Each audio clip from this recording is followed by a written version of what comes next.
Bonjour tout le monde, pour la vidéo d'aujourd'hui nous allons réaliser 3 coiffures simples pour tous les jours. Alors pour la première coiffure, nous allons séparer les cheveux en deux, car nous allons faire en fait une tresse sur le devant uniquement du visage. Donc pour ne pas prendre les cheveux de l'arrière, on vient mettre une toute petite pince.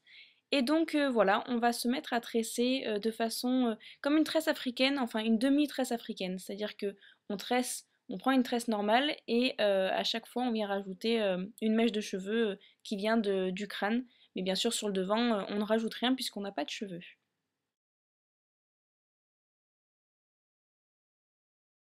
Ensuite, pour donner un look un peu plus bohème à la tresse, on vient bien sûr tirer sur tous les brins. Donc n'hésitez pas à bien tirer, à garder l'élastique en main et à tirer sur les brins afin de rendre la tresse un peu plus grosse. Et je trouve que ça donne un look un peu plus bohème et enfin je préfère. Voilà, et ensuite, une fois que vous avez fait ça, vous ramenez vos cheveux que vous aviez mis sur le côté auparavant et vous ajustez tout ça. Et voilà, la première coiffure est finie. La seconde coiffure est toute simple aussi, mais on n'y pense pas forcément. En fait, c'est tout simplement les cheveux que l'on vient torsader. Donc on prend deux mèches que l'on vient torsader dans un sens. Donc les deux mèches doivent être torsadées dans le même sens. Donc si vous avez choisi, moi ici j'ai choisi de les torsader vers l'arrière de mes cheveux. Et une fois que que j'ai torsadé les deux mèches, je viens les emmêler entre elles, mais dans le sens inverse. Donc je vous conseille de bien regarder ce que je fais sur la vidéo pour que ce soit plus simple à assimiler. Mais au final, vous verrez que c'est vraiment pas compliqué. Et donc enfin, après, on peut mettre un élastique et l'effet de torsade, en fait, fait que ça tient tout seul. C'est justement parce qu'on a torsadé une première fois vers l'arrière et qu'ensuite on a torsadé les deux tresses entre elles, enfin les deux mèches entre elles vers l'avant, qui fait qu'en fait ça tient en place. Et après, éventuellement, vous pouvez mettre une petite pince pour que ça rende un peu plus joli. Et voilà, c'est fini pour la deuxième coiffure.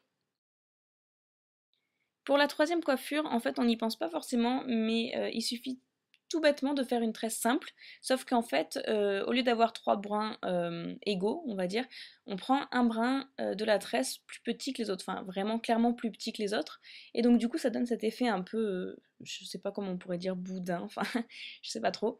Donc vous tressez normalement, et en fait après pareil, vous venez tirer sur les plus gros brins, les deux plus gros brins que vous avez fait, et ça donne une tresse déstructurée, et j'aime beaucoup, et en fait c'est vraiment sans effort quoi. On a l'impression que c'est vraiment quelque chose d'un peu plus compliqué qu'une tresse, au final non, c'est une tresse simple, sauf que les brins ne sont pas égaux, du coup ça donne ceci. Et donc voilà pour le résultat de la tresse asymétrique. Et voilà, maintenant vous avez trois coiffures simples à réaliser pour tous les jours, pour l'école, pour le lycée, la fac, etc. Et voilà, n'hésitez pas à nous faire savoir si vous avez reproduit une de ces coiffures sur Facebook ou par mail. Et n'oubliez pas de vous abonner, c'est gratuit. Bye bye!